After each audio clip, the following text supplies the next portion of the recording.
Bonjour à tous, bienvenue sur les podcasts de la chambre L. Podcast numéro 9, la vanille et le non-couple. Avant de commencer, je tiens à vous rappeler que tout ce que je vous raconte ici est issu du site La Chambre L, lui-même basé sur un peu plus d'une centaine d'e-books traitant du sujet du couple et de la sexualité et de son épanouissement, ainsi que du fait que tous les textes des podcasts sont accessibles sur le groupe Facebook La Chambre L. Voilà, ça c'est dit, c'est fait. Je vous rappelle aussi très aimablement que si vous aimez ce que je raconte, rien ne vous empêche de laisser un petit pouce bleu, de poser vos questions ou de laisser un commentaire en dessous de cette vidéo ou d'utiliser l'onglet discussion. Je vous invite également à partager ces podcasts parce que vous avez certainement quelqu'un autour de vous qui se pose des questions sur sa sexualité, la notion de couple, comment s'épanouir, et il est possible que ce que je raconte puisse lui apporter des réponses. Donc voilà, pensez à moi et soyez sympa, partagez ce que je raconte, surtout si vous le trouvez intéressant. Ceci étant dit, et maintenant que j'ai bien fait mon égoïste, on va en revenir au partage de l'information. Et donc, on va parler du non-couple et de la vanille. Alors, ce sont deux états qui sont a priori inquiétants, deux étapes qui sont inévitables, mais qu'il faut surpasser d'une manière ou d'une autre. On va commencer avec le non-couple. Donc, vous avez trouvé un partenaire avec qui vous avez eu plusieurs rencontres, donc vous l'avez vu, vous vous êtes embrassés, le couple a pu commencer, vous vous êtes vus, bref, on va pas revenir sur les podcasts précédents. Tout se passe bien, sauf que le contact physique est relativement limité, les mots doux et l'aveu des sentiments tardent à se faire, et lorsqu'ils ont lieu sont à la fois brefs, pour ne pas dire gênants. Il est plausible que votre partenaire vous invite chez lui ou que vous invitiez votre partenaire, voire que vous ayez décidé d'essayer de vivre ensemble pour tester la notion de couple. Mais rien ne se passe. La tendresse et la sexualité ont du mal à s'installer. Pourtant, vous êtes complices, vous arrivez à parler de tout et vous êtes bien l'un avec l'autre. C'est ce qu'on appelle être dans la friend zone. Vous êtes un peu plus que des amis, mais pas exactement un couple. À ce stade, soit vous passez le cap et vous avez une sexualité et vous vous ouvrez l'un à l'autre, soit vous avez un sérieux problème. La pire situation étant lorsque vous vivez ensemble, partagez les frais en vous nommant couple, alors qu'en réalité vous n'êtes que colocataire. La situation devenant invivable lorsque votre partenaire vous reproche de voir des amis, de chercher à vous faire de nouvelles connaissances, par peur de vous voir partir et de redevenir célibataire. Or, lorsqu'on est dans cet état, on est malheureusement célibataire de fait. Et à ce stade, soit on passe le cap et on vit son couple, soit on est honnête avec l'autre et on met les cartes sur la table en annonçant que cette situation n'est pas juste. Cela peut donner deux réactions, soit une prise de conscience de la part de votre partenaire et ça va permettre de démarrer le couple, soit votre partenaire devient honnête avec vous et admet qu'il s'est mis en relation avec vous pour des mauvaises raisons. Pour être honnête, la notion de non-couple devrait être plus comprise comme le pré-couple. Elle devrait être présente entre la rencontre et durer jusqu'à l'acceptation de la sexualité. Passer à l'acte ouvrant définitivement la porte à l'intimité profonde ainsi qu'au dialogue sincère et honnête. La routine prenant le pas sur la vie, à savoir retrouver son partenaire, être bien avec, parler sobrement de soi et du couple, pouvoir découvrir l'autre et prendre du plaisir avec lui, que ce soit par la tendresse ou par la sexualité. Et quand je dis « ou », c'est l'un menant à l'autre, on est bien d'accord. La vanille, quant à elle, intervient lorsque vous êtes avec quelqu'un et que le couple se passe plutôt bien, mais que vous restez dans une zone dite de confort classique, c'est-à-dire que vous n'apportez au couple que le strict nécessaire. Ce que je veux expliquer ici, c'est que vous ne parlez pas de vos envies et évitez vraiment de parler de ce qui vous tient concrètement à cœur, de ce que vous aimeriez faire avec votre partenaire. Le concept étant que, puisque le couple fonctionne depuis qu'il a été formé, et ce jusque maintenant, pourquoi en changer? Sous-entendu que vous avez eu accès à la sexualité, donc vous avez assouvi ce besoin et vous savez que vous allez pouvoir continuer à l'assouvir avec votre partenaire. Pourquoi changer et faire évoluer les choses, puisque changer, c'est risquer de perdre ce que vous avez. Or, lorsque vous vous êtes mis ensemble et que vous avez été jusqu'à la sexualité, la première fois n'est pas forcément le reflet de vos réelles envies. Vous avez probablement fait, accepté de faire ou demandé à l'autre de pratiquer ce qui est classiquement accepté ou dit normal au sein du couple. Et pour ne pas effrayer l'autre, vous êtes resté relativement sobre dans vos demandes et propositions. Ainsi, vous n'avez pas parlé de vos envies, de vos fantasmes, de ce que vous aimeriez essayer de faire. Il faut comprendre que la période de vanille est nécessaire. Elle permet d'appréhender l'autre et de créer la zone d'intimité dite de base, qui va permettre de jauger progressivement du côté aventurier de votre partenaire. Donc, lorsqu'on a instauré la sexualité, qu'on a passé cette porte, on crée l'état de vanille. En pratique, on fait ce qu'on aime et dans le même temps, on envisage tout doucement de parler à son partenaire, mais on attend le bon moment pour le faire. Lorsqu'on accepte d'en parler, lorsqu'on aborde ces sujets-là, on commence à sortir de la vanille et on fait évoluer le couple, lui permettant ainsi de s'épanouir. Si votre partenaire se sent suffisamment à l'aise avec vous, il acceptera de s'ouvrir sur ses propres désirs et d'être joueur. S'il n'est pas suffisamment à son aise, il restera plus réservé en guettant votre attitude, s'assurant d'être vraiment bien avec vous pour pouvoir ouvrir cette porte. La vanille perdurant dès lors jusqu'à ce que l'un des deux ait osé parler de ses désirs et que l'autre accepte de les écouter. Ce qu'il faut comprendre ici, c'est que la vanille c'est bien, mais au bout d'un moment, on finit par s'ennuyer. Et quand on s'ennuie, on n'a plus forcément envie de son partenaire, parce que les choses sont routinières, connues à l'avance, et qu'il n'y a plus de surprise dans le couple. D'où la nécessité d'installer une certaine routine pour que l'autre puisse s'habituer à vous et vous inclure dans son monde, mais également pour pouvoir briser cette routine progressivement en ajoutant de nouveaux jeux au sein du couple.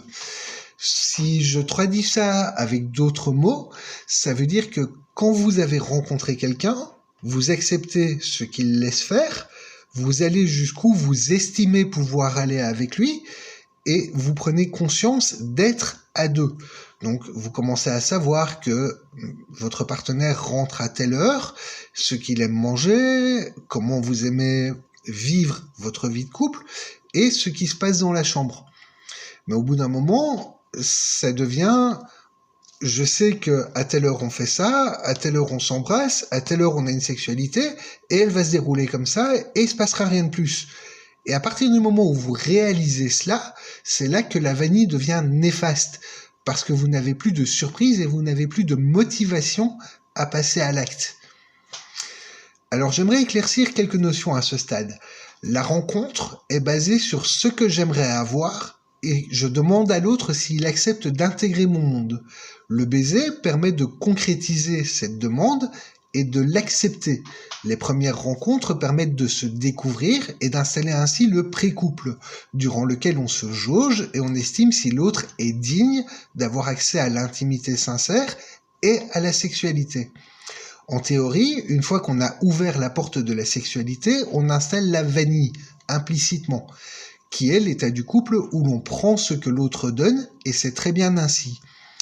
La vanille devrait perdurer le temps d'être suffisamment intime avec l'autre pour oser pousser le dialogue à un nouveau degré et parler de ses envies et de ses désirs autres que ceux déjà abordés et agréés, et une fois que la peur de choquer l'autre n'est plus un frein, les deux partenaires ayant compris qu'il y a une différence entre parler de ses envies et se sentir obligé de les réaliser pour garder son partenaire.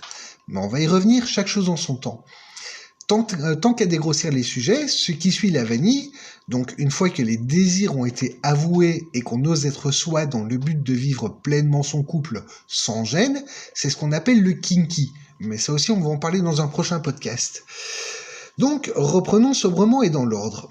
La première chose à intégrer immédiatement, c'est que si vous avez passé la porte du non-couple pour être un couple, c'est que vous avez une sexualité et une zone de confort intime. Vous pouvez vous parler, vous toucher, vous faire des câlins, et vous vous sentez bien et épanoui avec votre partenaire. Votre vie de couple, à partir de là, ne regarde plus que vous et uniquement vous. En effet, tant que vous étiez dans une zone de pré-couple, Vous aviez le droit de parler de votre partenaire, de ce qu'il envisage, de comment les choses pourraient se passer avec vos amis, parce que vous cherchiez à appréhender votre partenaire. Une fois que vous avez décidé vouloir être avec lui, ce qui se passe avec lui ne concerne plus que vous et lui. Ce ne sont plus vos amis qui vont prendre du plaisir avec votre partenaire, mais vous qui allez le prendre.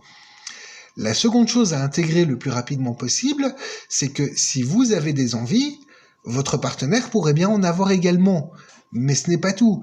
Si vous n'êtes pas conscient d'avoir des envies, votre partenaire est peut-être très alerte sur les siennes.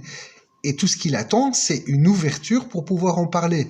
Pas forcément pour vous les imposer, mais bien pour savoir ce que vous en pensez et savoir si vous seriez intéressé de les essayer ou d'y apporter votre point de vue. Cela veut dire qu'il faut accepter que le dialogue va être d'un nouveau type.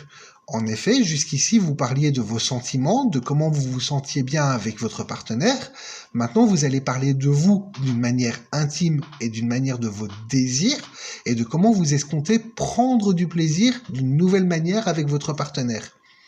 Vous devez comprendre que vous ne pouvez pas juger les demandes et les envies de votre partenaire, tout comme il ne peut pas juger les vôtres.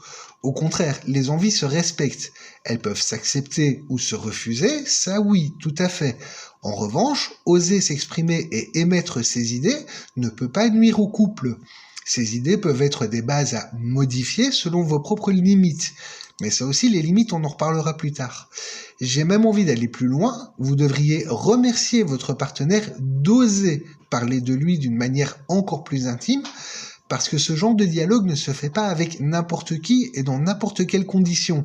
S'il ose être intime à ce point-là avec vous, c'est qu'il vous respecte suffisamment que pour aborder ces sujets, et donc qu'il a vraiment envie de continuer à s'épanouir et être pleinement lui avec vous.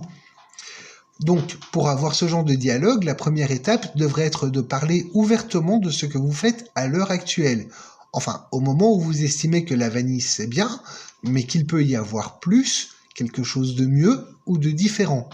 Vous allez donc commencer par aborder ce que vous faites à l'heure actuelle, ce que vous aimeriez en restant sobre, et ce que vous n'aimez pas spécialement dans votre relation avec votre partenaire. Affiner le couple est un très bon point de départ. C'est ce qui permet de consolider l'intimité, autant que d'éviter de faire durer une relation dans laquelle vous ne prenez pas intégralement du plaisir, ou une manière de ne pas faire durer une situation qui vous déplaît. Sachez que les non-dits créent la frustration. Plus vous accumulez des choses et que vous les gardez pour vous, au plus vous perdez l'envie de votre partenaire et créez une distance dans votre couple qu'il sera très compliqué de réduire à terme. Comprenez que si vous avez peur de parler de vos envies, au plus vous attendrez, au plus votre partenaire se rendra compte que vous avez quelque chose sur le cœur, et cela ne rendra le dialogue que plus compliqué à aborder.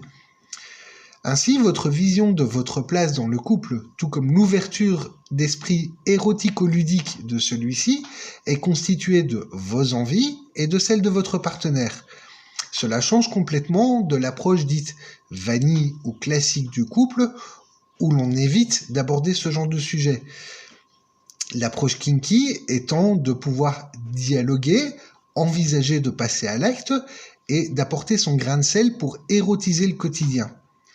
Mais chaque chose en son temps. Gardez en tête que tout être humain a besoin de pouvoir partager ses émotions, ses sentiments et ses envies, d'être aidé ou d'aider, d'être reconnu, de donner de l'importance à autrui et d'aimer autant que d'être aimé pour la personne qu'il est. Petit rappel, la confiance en soi est bien différente d'être parfait en toutes circonstances. La confiance en soi, c'est savoir ce que l'on peut faire, se rendre compte de ce que l'on peut améliorer et apprendre pour améliorer. Cette série de modules et de podcasts sont destinés à vous accompagner dans cette direction, avec comme base le respect mutuel au sein de votre couple. On a déjà abordé de nombreux éléments durant ces 9 podcasts. J'espère que les suivants vont continuer à vous en apprendre de nouveaux et vous aideront à vous épanouir, à vous sentir plus libre au sein de votre relation. J'aimerais revenir rapidement sur 2 définitions qui sont importantes pour la vie du couple. Tout d'abord, le romantisme. Ce n'est pas simplement acheter des fleurs et faire des cadeaux ou encore fêter la Saint-Valentin. Le romantisme est quelque chose qui se vit au quotidien. C'est être capable de s'inquiéter de l'autre, de considérer ce qu'il dit et de partager autant ses envies, ses activités que ses jeux. Être romantique, c'est faire tout ce qui est en votre pouvoir pour que l'autre se sente désiré, spécial et unique à vos yeux.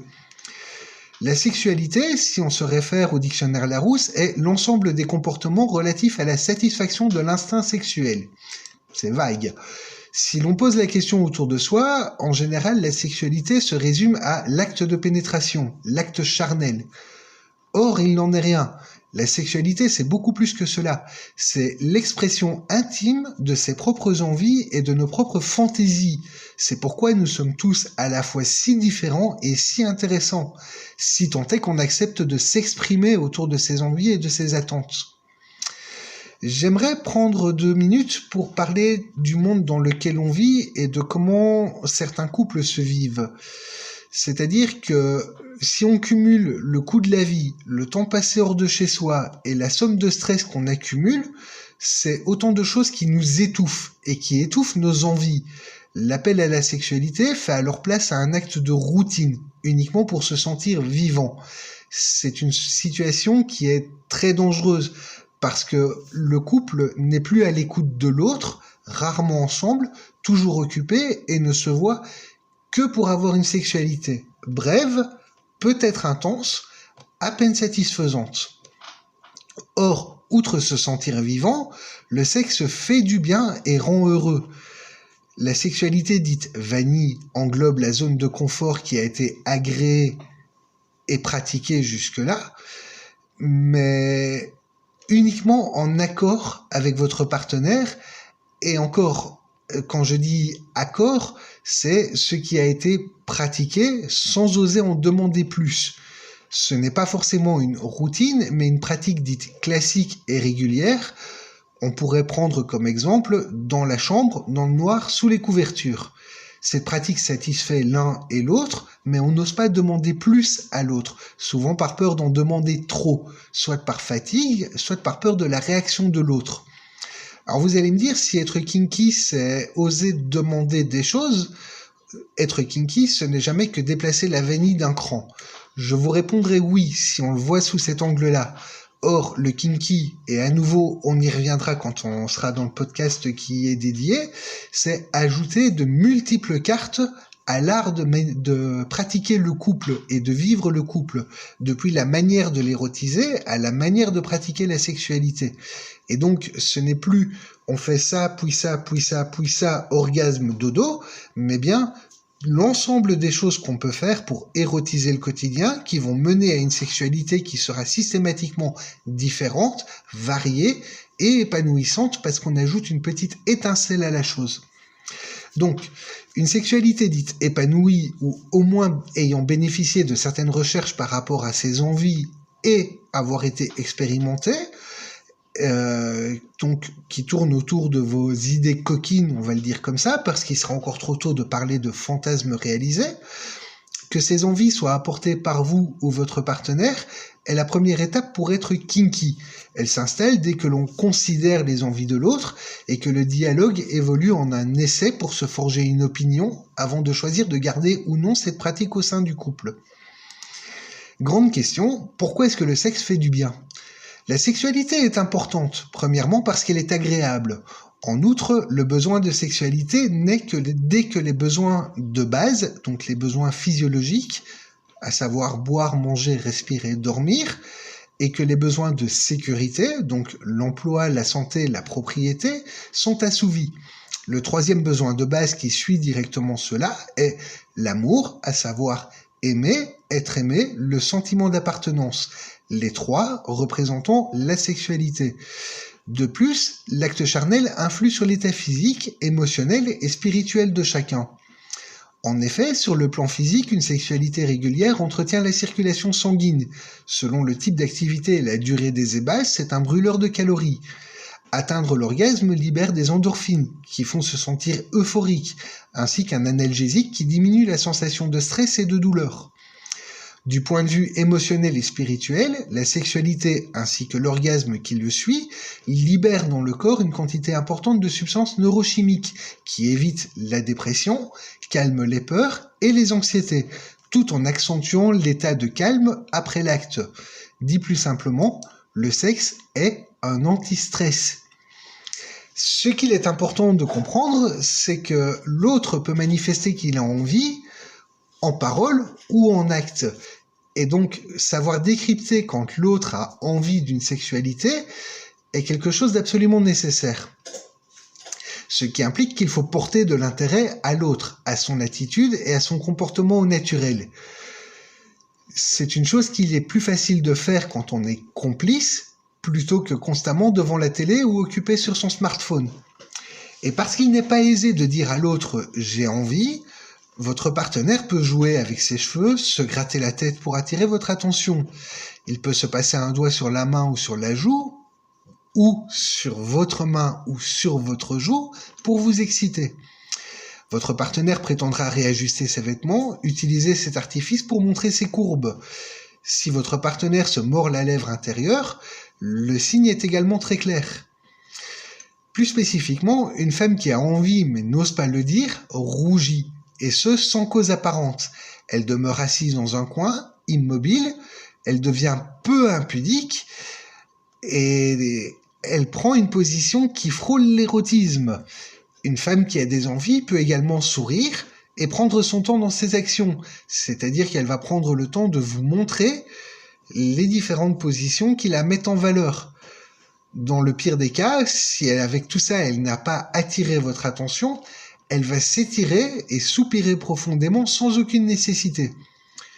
À l'extrême, elle va se mettre en travers du chemin et elle ne s'en retirera pas. Notez que le comportement d'un homme est sensiblement identique. Si ce n'est qu'en parole, il est habituellement plus direct et ose, quand il a envie d'une sexualité, prendre les devants, chose qu'une femme ne fait pas forcément. Question de culture générale, la femme suit généralement les envies de l'homme. C'est ce qu'on nous apprend, en tout cas depuis la plus tendre enfance. Et du coup, grande question, quels sont les deux ennemis du couple ? C'est le mépris et l'indifférence. Le mépris, c'est l'étape que vous cherchez absolument à éviter. C'est-à-dire que quand la passion charnelle faiblit, la distance s'installe. On tient moins compte de ce que l'autre fait et dit. La première étape qui mène au mépris est l'indifférence. C'est-à-dire que votre amant ne vous regarde plus en face, ne vous répond plus, vous fait des reproches fréquents et devient de moins en moins bavard. Quand il part, c'est simplement pour changer de pièce et pour une durée plus longue. L'autre, celui qui reste, voit cela comme un soulagement. Celui qui se sent mal à l'aise dans la relation fuit les caresses et les tentatives amoureuses. La grande question étant, qu'est-ce qui rend l'autre indifférent ? Plusieurs facteurs peuvent être à la base de l'indifférence et voici les principaux. Déjà, la surprésence des parents et des amis autour du couple. C'est sans contexte ce qui nuit au couple au plus haut degré. Si les amis et les parents sont constamment chez vous, ne vous laissant plus de place pour avoir une intimité et une vie à deux, votre couple va mourir. Ensuite, c'est l'abstention des plaisirs, c'est-à-dire faire les choses par routine et ne pas y prendre de plaisir à les faire. Tout comme la privation du plaisir charnel. Si vous n'avez plus de sexualité et si vous ne manifestez pas à l'autre le plaisir que vous y prenez, tout comme si vous n'avez plus de contact physique comme des câlins, des caresses et le fait de vous embrasser, votre couple va mourir. D'une manière générale, la violence et la cruauté, tout comme un langage grossier et méprisant ou intimidant, des accusations gratuites et des injures, sont des vecteurs qui finissent par rendre l'autre indifférent. Le manque de propreté chez l'autre, dans sa personne ou dans sa tenue vestimentaire, sont également des signes qui peuvent finir par rendre indifférent. Enfin, le manque d'attention aux désirs et aux envies, la durée et la qualité qui sont liées à l'acte sexuel et aux actes de tendresse, sont des choses qui finissent par rendre indifférent. Alors on va attaquer par le début. Parlons-en des caresses, parce qu'elles sont nécessaires pour installer une réelle intimité et se rendre indispensables à son partenaire. Ainsi, vous pouvez caresser votre partenaire du bout des doigts ou avec la paume de votre main. tendrement et en prenant votre temps. C'est un contact primaire qui vise à démontrer de l'amour et de l'affection pour la personne avec qui vous êtes. Ce geste a des conséquences importantes au niveau émotionnel et psychologique. Les gestes typiques des premiers stades d'une relation sont de toucher l'autre pour le découvrir, s'en rapprocher. Hélas, avec le temps, beaucoup de couples oublient ces gestes.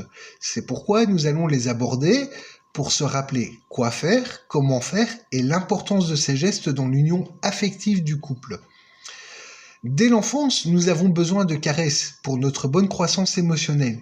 Ces gestes nous démontrent l'amour de nos parents, surtout au stade du développement, quand l'enfant que nous étions ne comprend pas le langage parlé et ne pouvait pas s'exprimer clairement. Être dans les bras de maman ou de papa permet de sentir cette main réconfortante et rassurante. Les caresses et les câlins sont donc pour l'enfant un moment intense d'amour et de réconfort. À partir de l'adolescence, l'enfant s'éloigne de ces gestes provenant de ses parents et se tourne vers le monde pour écrire ses premières histoires d'amour. L'adolescent puis l'adulte recherche ce contact physique pour pouvoir exprimer à un autre l'amour et l'affection qu'il a à donner et ou à recevoir. Malheureusement, comme dit plus haut, une fois la phase de découverte de l'autre passée, les caresses sont oubliées, sous-entendu que je connais son corps, je n'ai plus besoin de m'y intéresser, alors qu'elles restent toujours, encore et toujours, et jusque la fin de vie du couple, l'expression des sentiments par le geste. Les caresses rassurent, elles favorisent la relaxation et réduisent le stress. En plus du dialogue, c'est un moyen de tisser un lien étroit entre deux personnes. Prendre le temps d'une séance de caresses et de câlins, après une journée de travail, ou de cours, ou de jardinage, ou n'importe quand dans la journée, même sans raison, c'est prendre le temps de revenir à un état de joie et de détente. Sachez que prodiguer des caresses est tout aussi relaxant qu'en recevoir. Le plaisir donné est tout aussi intense que le plaisir reçu par l'autre. Les caresses sont un acte qui représente l'amour et le désir. Ce sont des pratiques à garder comme préliminaires, tout comme un moment de plaisir à pratiquer n'importe quand.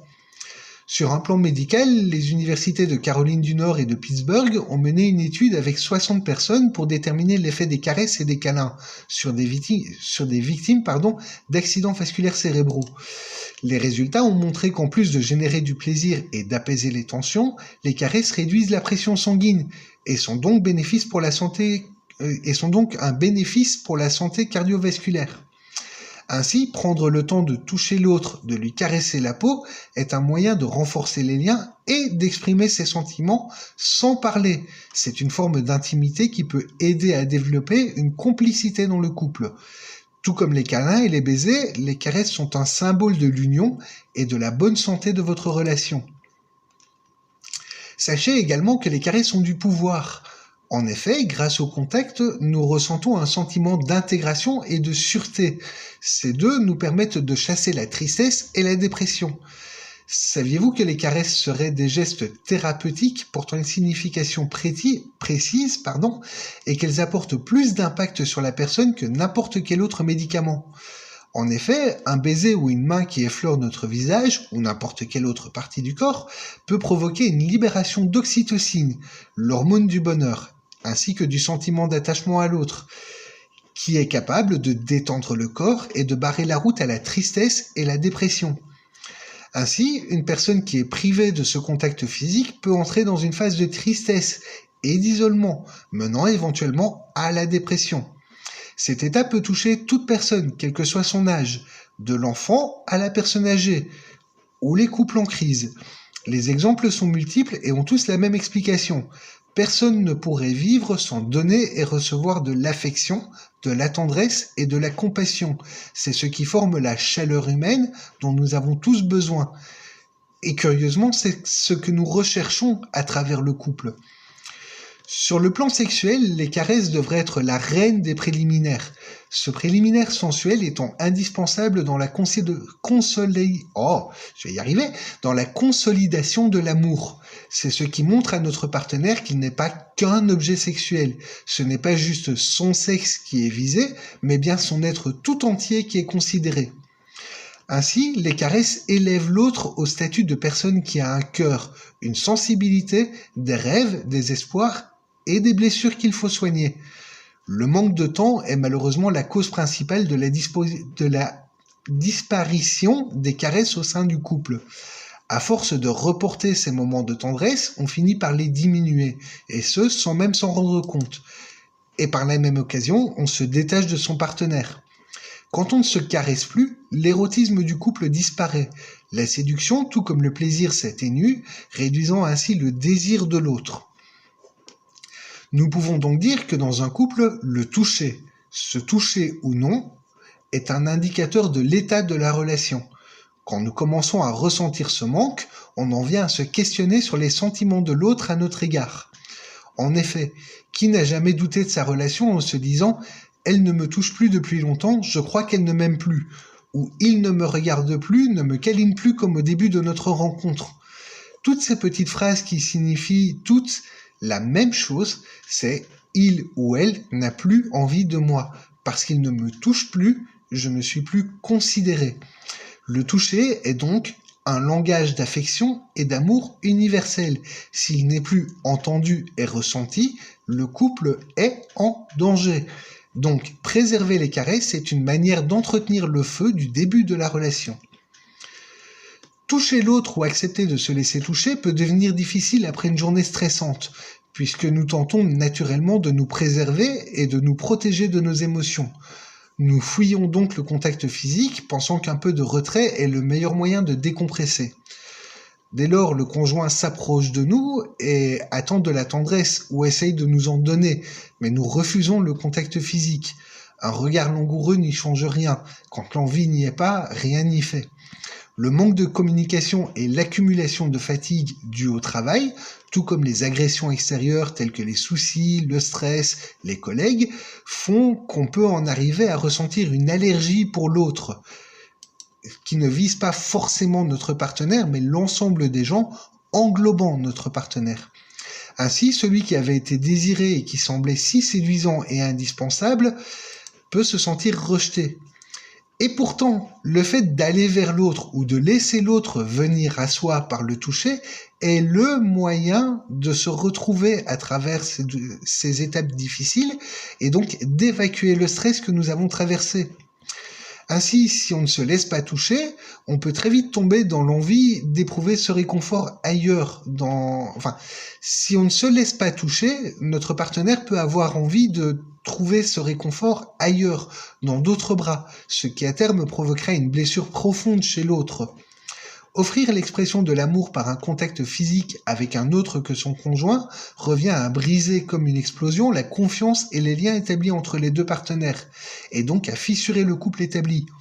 Donc, avant d'aller toucher une autre personne dans l'espoir d'être écouté et compris, essayez de vous intéresser à celui ou à celle qui partage déjà votre vie. Le réconfort par la gestuelle est quelque chose que nous connaissons tous et que nous pratiquons inconsciemment, et généralement d'une manière naturelle.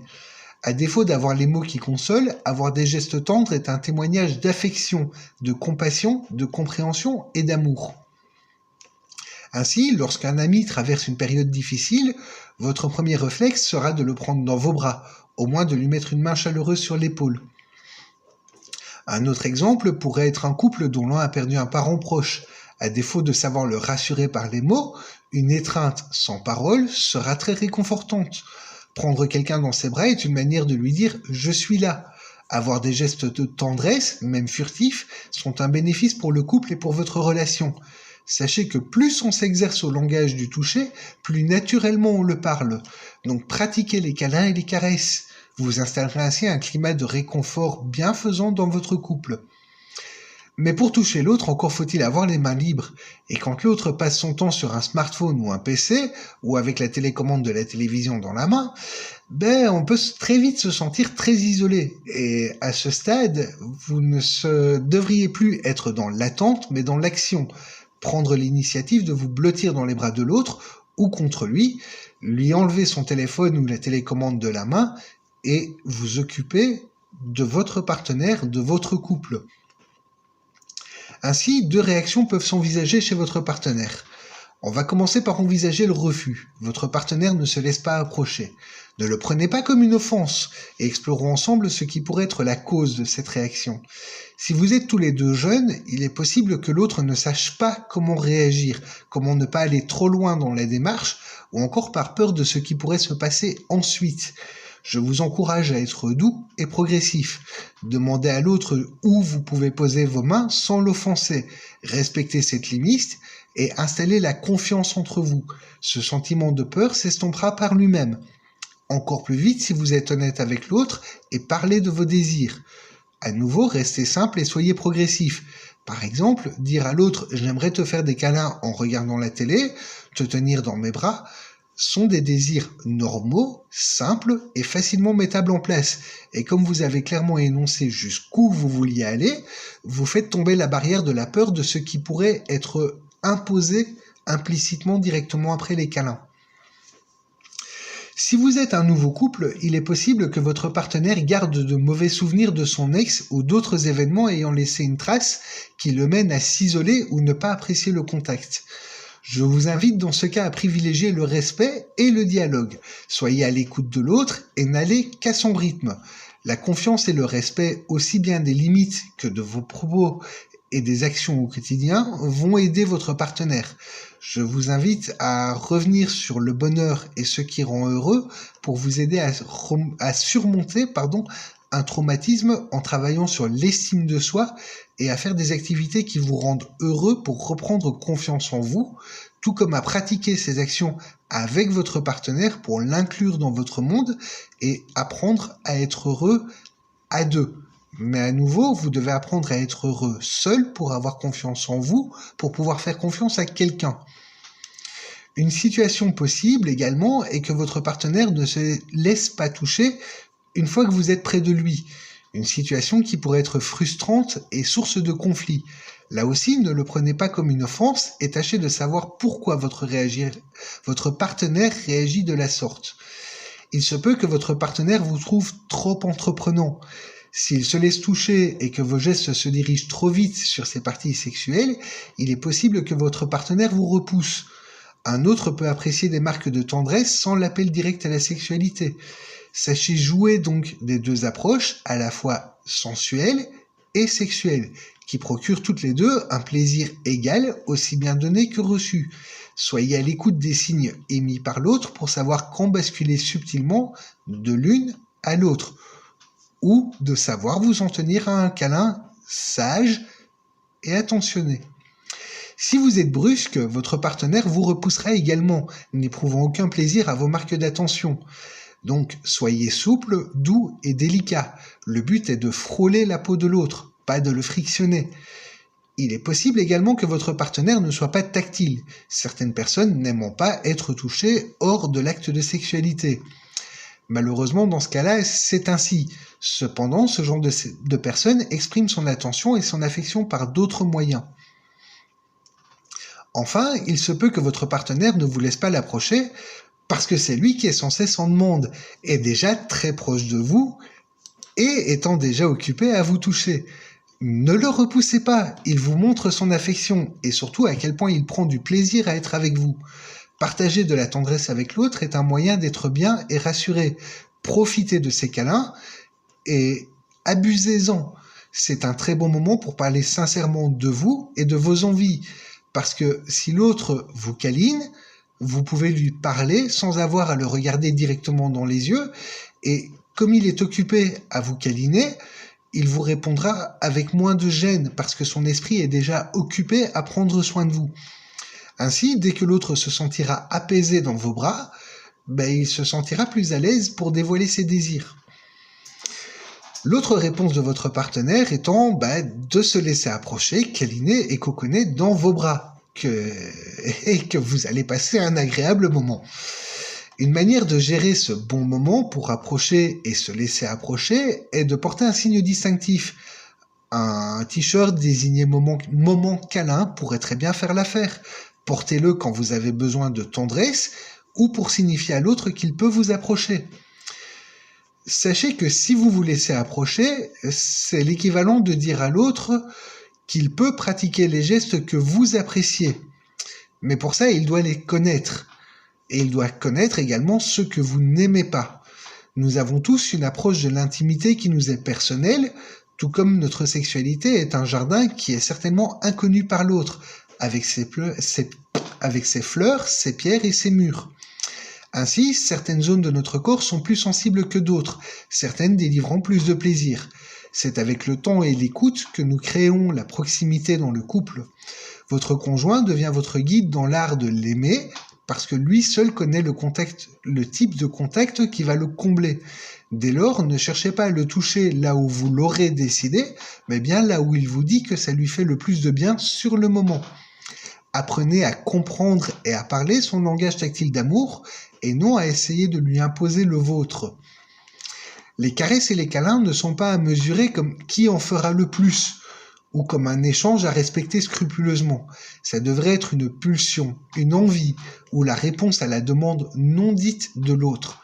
Essayez d'être intense dans vos gestes, que ceux-ci communiquent vos sentiments, ce que vous ressentez pour l'autre.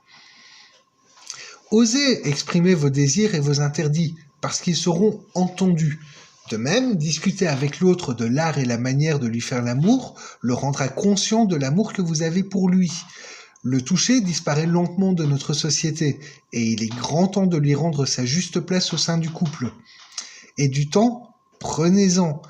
Entraînez-vous à ce langage du toucher. Prenez chaque occasion pour embrasser votre partenaire, lui tenir la main et tenter de nouvelles expériences tactiles. Le massage, les caresses, la tendresse, les câlins. N'hésitez pas à provoquer tous ces petits bouleversements charnels par des petits gestes pour retrouver la sensualité, je vais y arriver, qui crée l'intensité de votre rencontre. N'oubliez pas qu'il existe plusieurs styles de personnes. Certaines ont plus besoin de ce côté tactile que d'autres.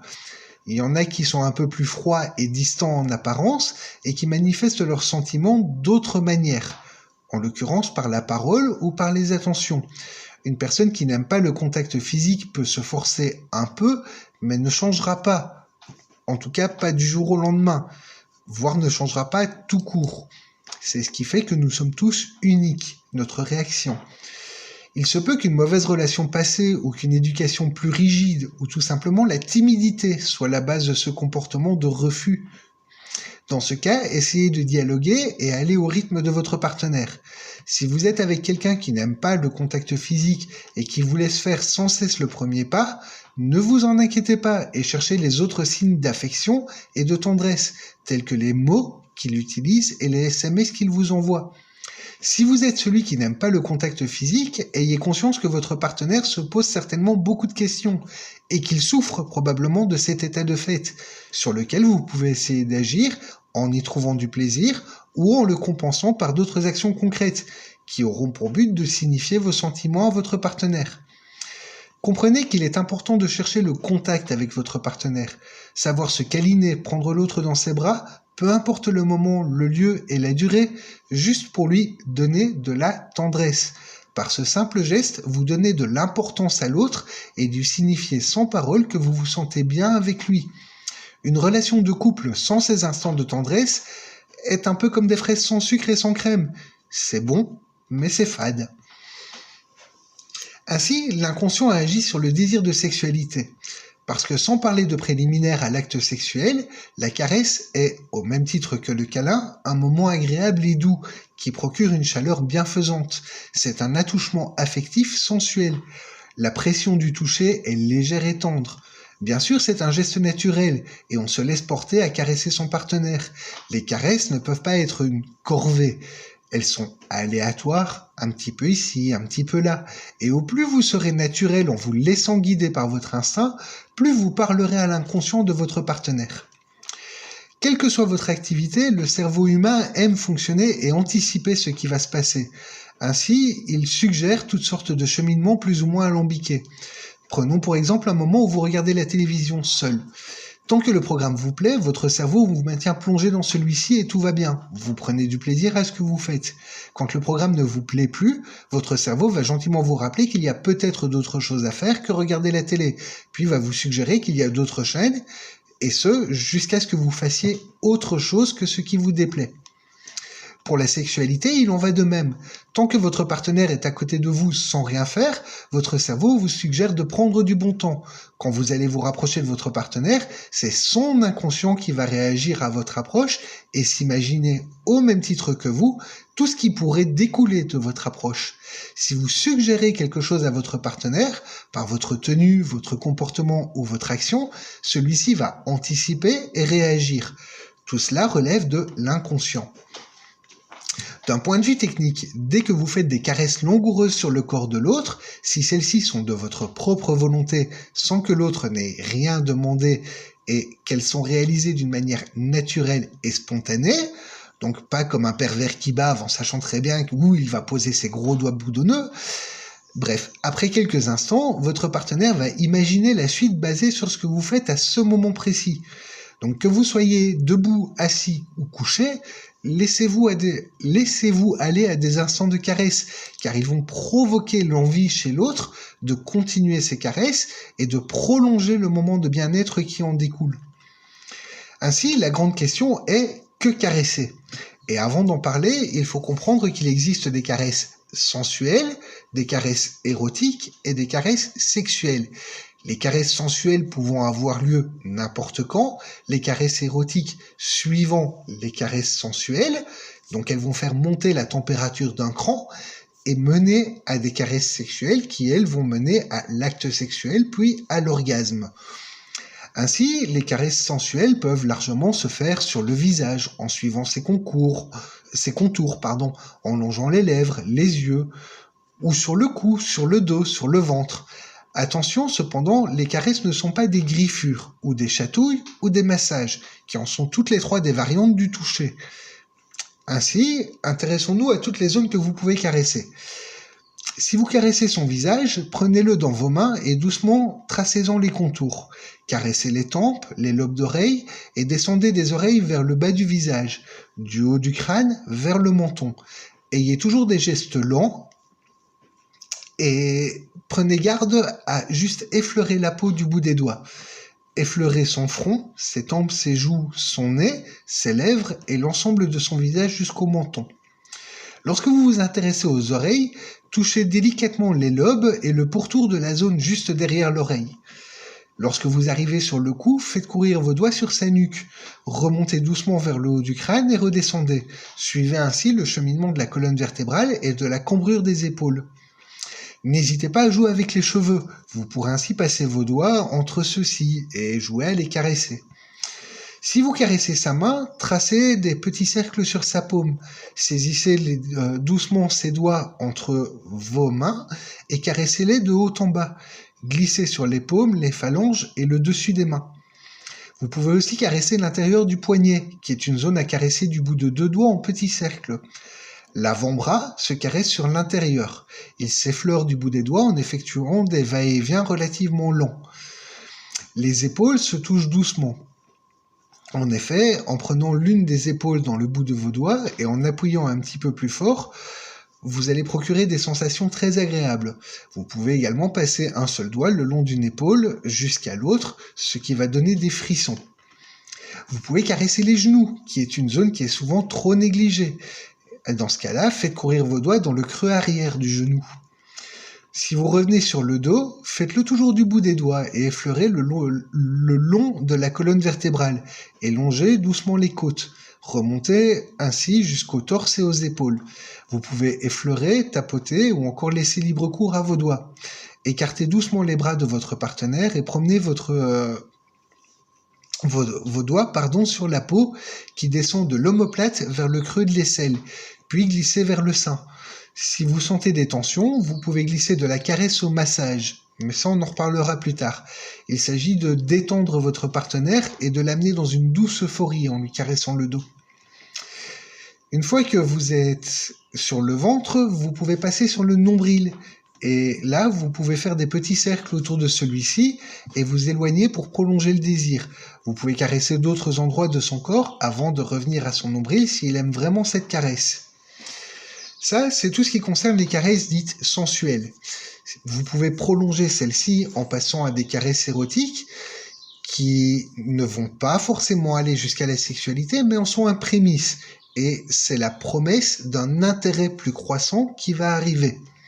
N'hésitez pas à toujours caresser avec douceur le corps de l'autre, ses lèvres. Donc, quand vous caressez son visage, attardez-vous sur le pourtour des lèvres, le bord des joues et l'intérieur de la lèvre. Si vous touchez ses cuisses, faites courir les mains le long de celles-ci. Lorsque vous caressez sa cuisse, préférez le toucher léger plutôt que le palper, qui est une sensation plutôt désagréable, votre partenaire risquant de se sentir comme un objet que l'on palpe avant de le donner à quelqu'un d'autre. Donc, restez agréable. Parcourez très délicatement avec vos doigts la face intérieure de la cuisse. Commencez par le bas et remontez vers la hanche.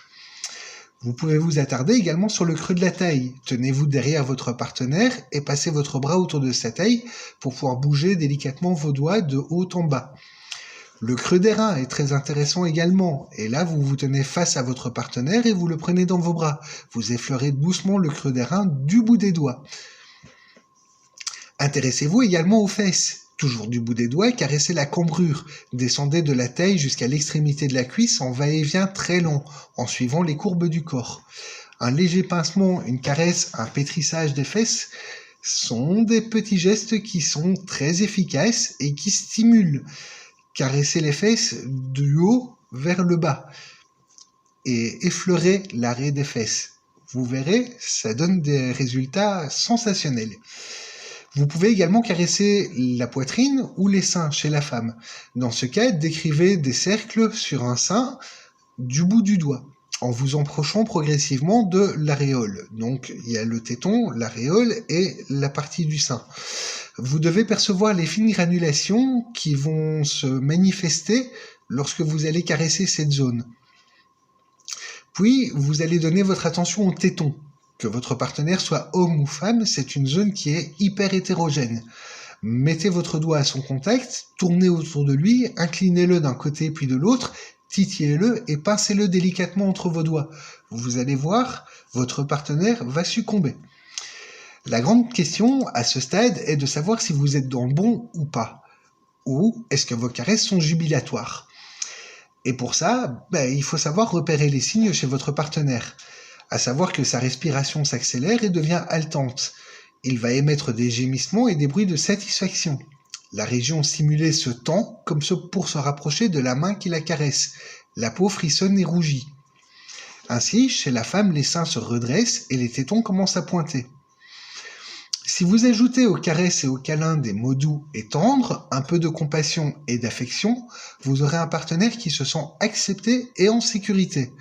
Pour rappel, un mot doux peut être très bien l'état dans lequel vous vous sentez au moment de le dire. Murmurer à l'oreille de l'autre que vous vous sentez bien sera aussi gratifiant que le reflet de vos sentiments ou un compliment. Également, n'oubliez pas de vous embrasser, souvent, que ce soit poser vos lèvres dans la nuque de l'autre, sur sa joue, sur son front ou sur ses lèvres, le baiser est l'expression du désir et de l'affection. Entre l'art de s'embrasser et la passion de la sexualité, deux points communs. Je vais y arriver. Entre l'art de s'embrasser et la passion de la sexualité, deux points communs culminent. D'abord, il existe de nombreuses variantes, et ensuite, nous avons tous nos préférences. Voici où posez vos mains lorsque vous embrassez. Si c'est un premier baiser, prenez-lui les mains. Si vous cherchez à exprimer la passion, tenez votre partenaire par la taille. Si c'est pour lui signifier à quel point vous êtes proche et intime, posez ses mains sur ses joues ou sur ses fesses. Dès que vous gardez le contact et l'intensifiez avec le baiser, vous signifiez le désir de sexualité. Pour faire durer le plaisir, passez une main sur les fesses de votre partenaire et l'autre sur sa nuque ou ses épaules. Mais à ce stade, je vous renvoie sur le podcast numéro 6, dédié à l'art de s'embrasser. Il nous reste à parler de l'attitude de chacun pour avoir de bonnes bases et pour pouvoir aborder la suite. C'est un effort nécessaire, je vous l'accorde, mais il va falloir apprendre à laisser la vie de tous les jours dehors, dans une autre pièce de votre habitation. Simplement parce que pour pouvoir vous consacrer uniquement au plaisir entre vous et votre partenaire, vous devez être réceptif à votre partenaire. Il va donc falloir apprendre à bannir toutes les autres pensées qui pourraient pénétrer votre esprit. Par exemple, la porte de la chambre à coucher. Quand vous entrez dans la chambre à coucher, vous y êtes pour votre vie intime et pour rien d'autre. Si vous laissez le monde extérieur entrer dans les zones que vous consacrez à l'intimité, ça va devenir très compliqué. Un autre effort est d'apprendre à être à l'écoute de l'autre. Profitez des câlins et des moments de tendresse pour parler avec l'autre, pour lui donner du réconfort et de la tendresse. Profitez également de ces moments pour parler de vos envies, de vos désirs et de vos émotions. Livrez-vous à l'autre, parce que l'intimité est nécessaire au sein du couple.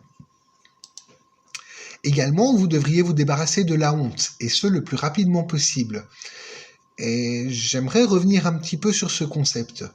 J'ai honte de demander ou de faire. Dans un couple, ce genre de sentiment n'a pas sa place. D'ailleurs, d'où provient la honte ? La honte vient que les autres ne le font pas. Dès lors, le faire n'est pas bien. Ce genre de croyance nous vient de notre culture, de la famille ou de notre religion. La honte se manifeste lorsqu'on ressent le sentiment d'avoir commis une action indigne de soi, ou que l'on pourrait être jugé par autrui, et ce de manière négative sur cette action.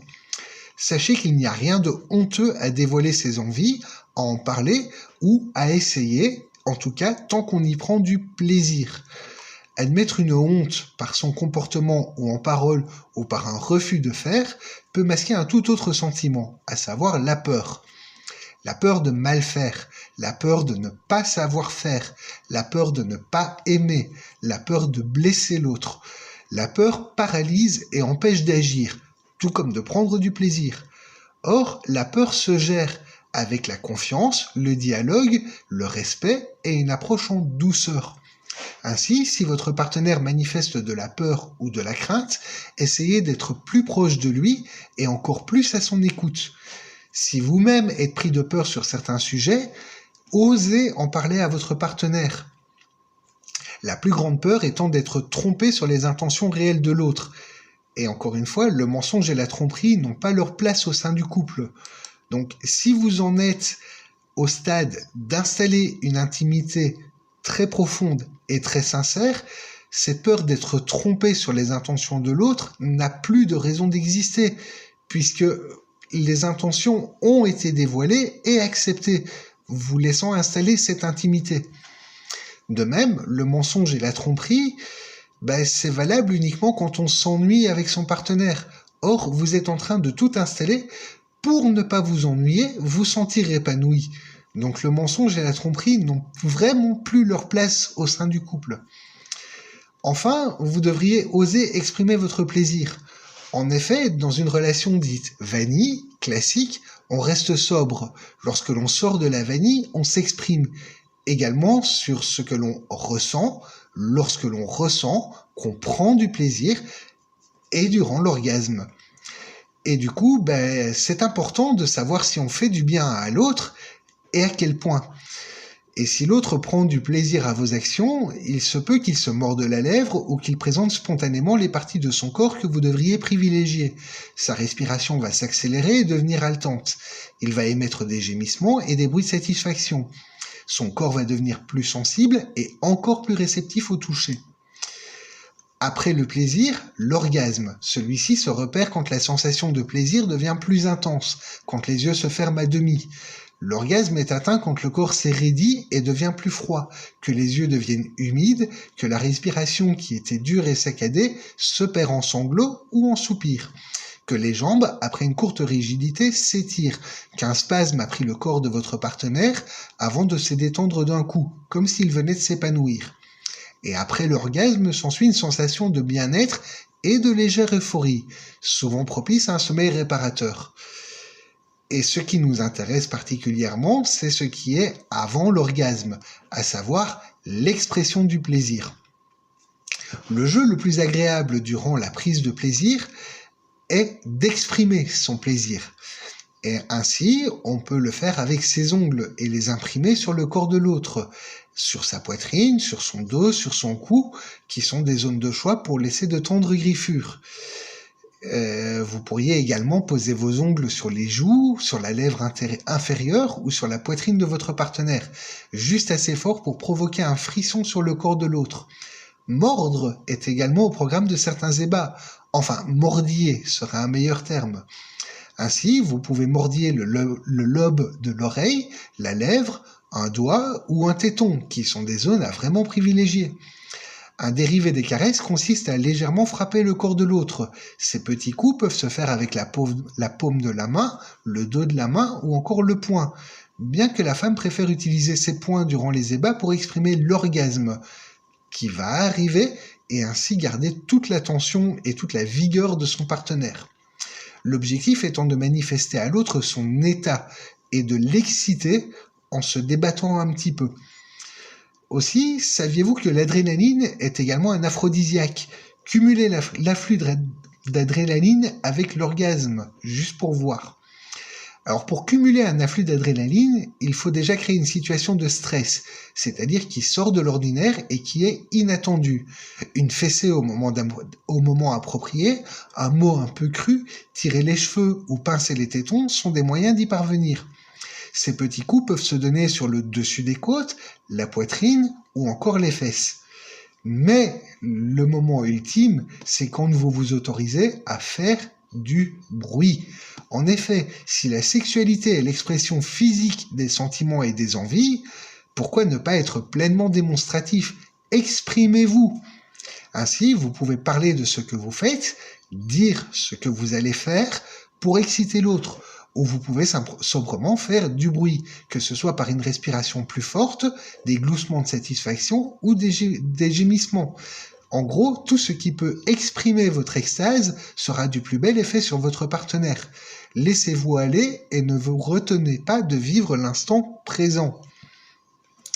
Il nous reste à parler de votre chambre, parce que c'est un lieu intime et sacré, dans le sens où il s'agit du lieu où se passera la sexualité. C'est également l'endroit où vous dormez. Et comme il n'est pas d'espace plus privé que la chambre, il serait de bon ton de vérifier que celle-ci est équipée au mieux pour ces deux activités, toutes les autres activités n'y ayant pas leur place. Ainsi, la télé se regarde dans le salon et on mange dans la cuisine. Alors on va commencer par retirer les plantes qui sont dans la chambre, parce que malheureusement elles recrachent du gaz carbonique durant la nuit. Profitez-en pour retirer les photos qui n'y ont pas ou plus leur place. En fait, ne gardez que les photos de vous et de votre partenaire actuel. Les autres seront d'un très bel effet dans les autres pièces. Ne gardez que celles qui marquent encore votre réalité à ce jour dans votre chambre. Quand vous êtes dans une pièce, vous pouvez vous sentir observé par les photos présentes, et cela peut conduire à un moment de malaise chez certaines personnes. Par exemple, si vous êtes un nouveau couple et que vous entraînez votre conquête dans votre chambre, elle risque de ne pas apprécier à sa juste valeur une galerie de portraits fixant le lit, encore plus si c'est votre ex et votre père. Aérez votre chambre le plus souvent possible, faites circuler et renouveler l'air ambiant. Si vous décorez votre chambre avec des posters ou des affiches, ne prenez que des images positives ou romantiques. Déplacez le lit pour qu'il soit accessible des deux côtés et veillez à l'installer le plus loin possible de la porte. Faites en sorte qu'une fois couché, vous puissiez regarder autre chose que cette porte, car faire face à la porte est un rappel que la sortie est possible. Si vous ne la voyez pas, celle-ci n'existe plus. Avoir la porte dans son dos est un moyen de rester dans l'ambiance. Avoir la porte en face de toi est un prétexte inconscient pour écourter les actions qui sont en cours. Prenez le soin de placer une table de nuit de chaque côté du lit. C'est fou tout ce qu'on peut y mettre et ce qui devient directement accessible. Retirez tout ce qui se trouve en dessous du lit, dans la limite de l'espace disponible. En effet, si vous voyez des objets qui dépassent sous le lit de quelqu'un, votre première idée est qu'il est un peu désordonné, l'espace sous le lit n'étant pas une armoire. Et ce n'est franchement pas l'image que vous escomptez donner de vous-même. Placez bien en vue quelque chose qui vous fait sourire également quand vous rentrez dans votre chambre. Avec ces quelques conseils, vous donnez à votre chambre l'aspect de cocon doux qui invite à y passer du temps. N'oubliez pas que votre chambre n'est pas une annexe du bureau ou une salle de gym ou un endroit pour dormir devant la télé. Installer ces activités dans la chambre ne fera que nuire à votre sommeil et vous rendront moins accessible à votre partenaire et dès lors à vos propres envies. Essayez d'associer le plaisir à votre chambre. La chambre est le lieu où vous pouvez vous retirer du monde et prendre du plaisir avec votre partenaire. Voilà, dans le prochain podcast, on parlera de l'art de donner envie à son partenaire de revenir vers vous et la manière de traiter votre partenaire pour qu'il se sente le mieux possible à votre côté. Je vous remercie d'avoir suivi ce long podcast et je vous dis à très bientôt et continuez à vous épanouir.